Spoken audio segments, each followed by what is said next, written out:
Hey guys, it's Andrea with Sucs for You in Houston, Texas, and I finally get around to making a little video tour of the porch area. It's very casual. I'm just as if you were here with me, walking around, looking at everything. And I actually love when I have people over and maybe I'm out in the yard talking with some other friends, and I look up and see some people just on the porch, just looking at all the plants. It makes me so happy. Um, so, other than that, I just wanted to tell you how to reference back to a point in the video if you have any questions about an ID or just any questions about anything I'm talking about. Um, Push pause on the video and copy the time into your comment. Be sure to use a colon, and it'll make a timestamp link. And I can just click on that, refer back to it, and makes it easy for everybody. Um, Other than that, you might notice that the sun direction is not necessarily in order. It's very hard to find one time a day to shoot the whole porch. The light doesn't let that happen, and I learned that the hard way.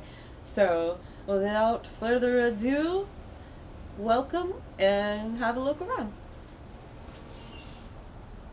Hey y'all, so here's a quick little look what we see when we come outside. Porch area. The front of the house faces east, so looking west, and we're looking this way. It's beautiful right now. It's about 6 o'clock,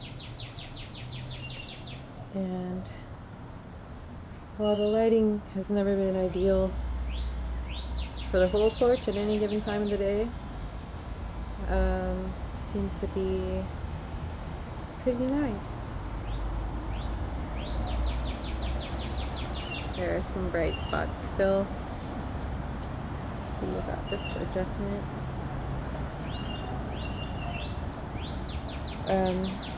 This is facing south. This is where we get some good filtered light through the trees. This is facing west. It's very bright. We're going to turn our filter on.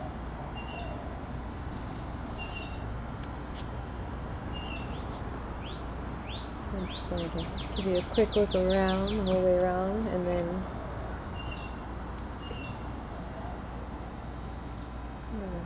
propagation table and the stand I built. I'm going to make a whole separate video about propagation setups, kind of for beginners and people just wanting to have fun with it. All these awesome Haworthia potted up together. We're probably going to be getting too much sun with the seasonal change, so I'm going to just go ahead and find a shadier spot for those. But you can see it's great thick stalk, flower stalks sticking straight out of it. It's very cool. So excited. And there's a few more. I have pictures on my Instagram account if you care to check them out a little bit closer. Macro pictures.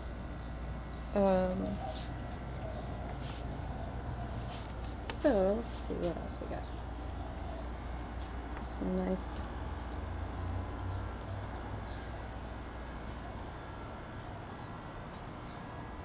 coming down over here. Light looks good now.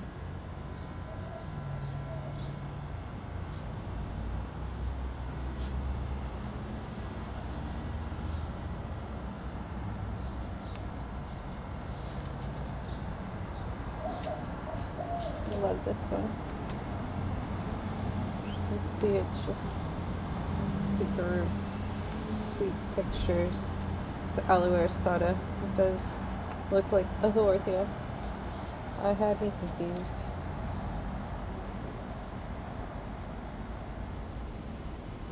That's a big, awesome dried aloe flower stalk. And I built this shelf from cinder blocks and pressure treated wood. Stained the wood, stacked the blocks. It was cheap, it was heavy. It's not going anywhere anytime soon.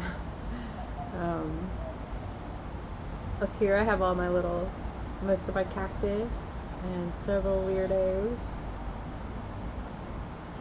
like this desert rose, Adenium obesum. I bought it. It was naked. There wasn't a leaf in sight on it, and I tell you what, I would not have looked at it twice this time a couple of years ago, because I just wanted all the pretty purple, pastel, bright, and colorful rosette succulents. And that's to be understood when you're starting out. Those are just things that most people are attracted to. Then over time you start to acquire an affinity for some of the odder, less standardly beautiful species, and well, it gets a little weird. Crested coral cactus grafted onto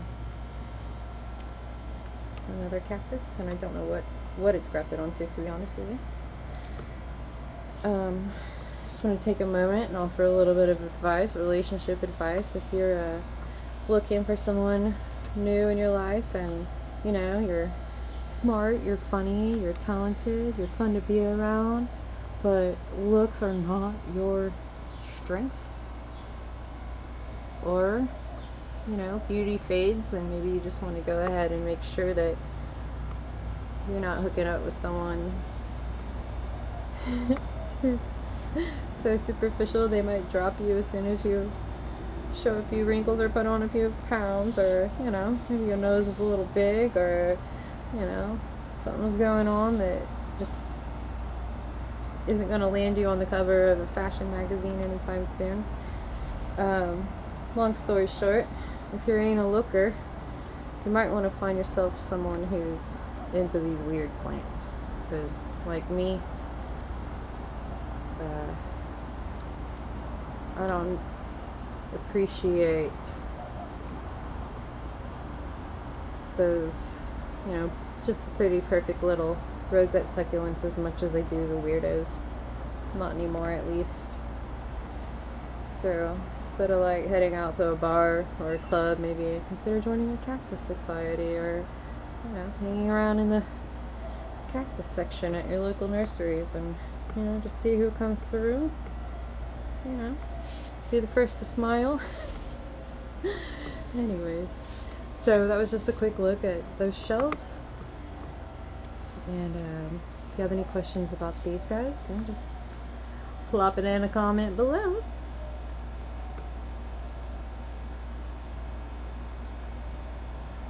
So I have a couple of drawers that I've repurposed for holding plants, holding the mini pots, and the majority of these are propagation babies from leaf that I've grown, and that I am ready to see them find new homes. So these are all for sale. So if any of my local Houston friends of friends, if anybody wants to come and scoop some babies, please do. You can find me on Facebook. I'll leave a link on where to find these for sale and how to buy them if you want. I'm not planning on doing any markets or anything anytime soon, so you gotta come to me. I found a little, you know, this little sombrero chip dip holder, and it's now a succulent salsa holder.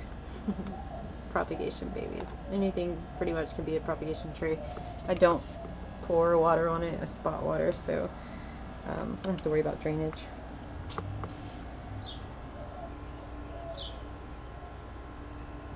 Pretty proud of these guys.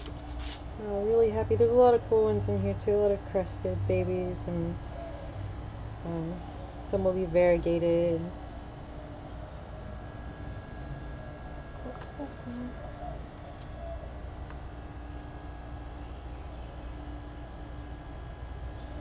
Okay, well, I'm gonna take a break and let the light settle down a little bit. It's getting pretty crazy, nearing 4 o'clock. But I did want to show you real quick this birch planter. Let's see, yeah, should be alright. It's like this little sleeve, and it's filled with some string of beans and a little chocolate soldier. And every time I go to water it, where does she go? Did you see her? There she is. The little lizard in there. And she helps me remember not to overwater my plants.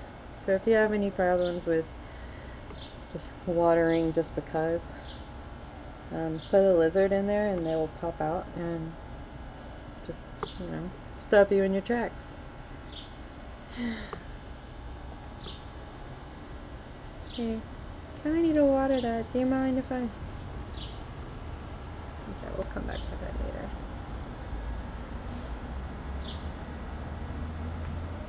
So if you're nosy like me, you're going to want to know what's going on with these drawers. And it's, I've got some like glue and paint and incense and just funny little random things and my flashlight. So it's Halloween candy.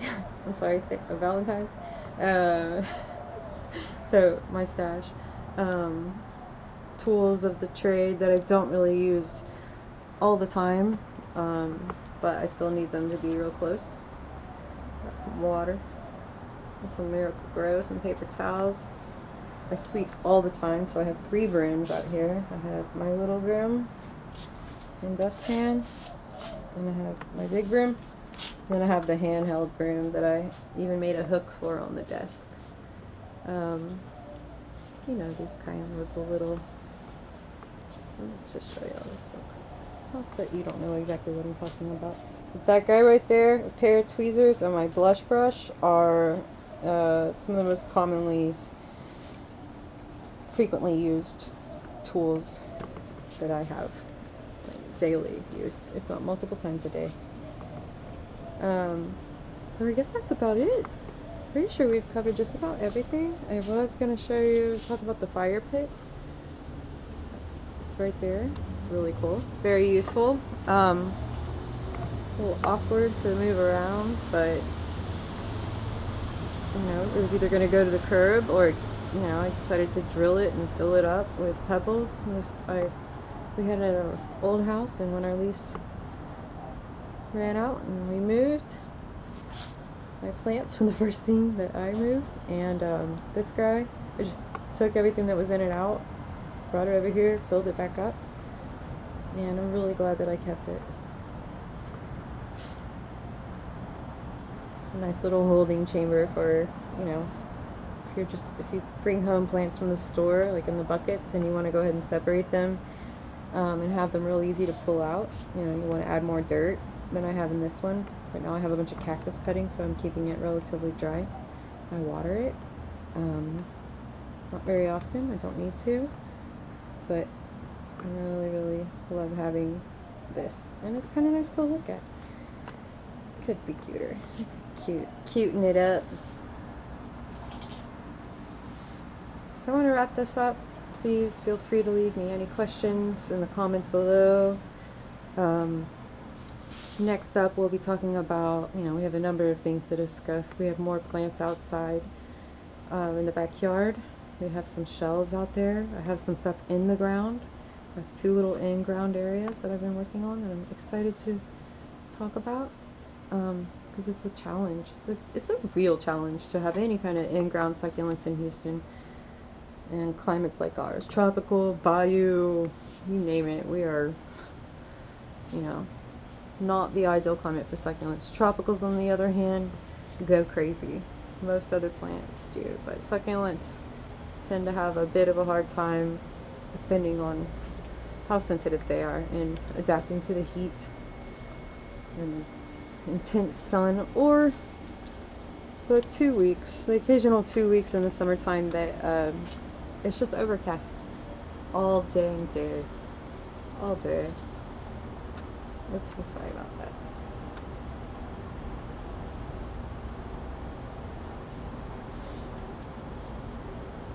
I guess that's it. Saw anything that you want a close-up of in a future video or any updates? I do have an update video to make. but I think we've gone on long enough. I think y'all had your dose of Andrea. And wish me luck while I try and figure out solutions for lighting the porch. I'm thinking I'm just gonna get like a GoPro hat. They make those, right? For when you're jumping out of planes and stuff, but you know. You could just like follow me around all day and see exactly what I'm doing at every minute. Hear me talking to myself, yelling at the dogs and the birds to be quiet. I'm totally crazy plant lady. Like, if there was a quiz to take, I would ace it. Okay. Thanks so much for watching, and thanks for asking. Thanks for caring. I really appreciate that. Obviously, I love to talk about my plants, and I love to show you them. And I'd love to help you out with yours. More than anything.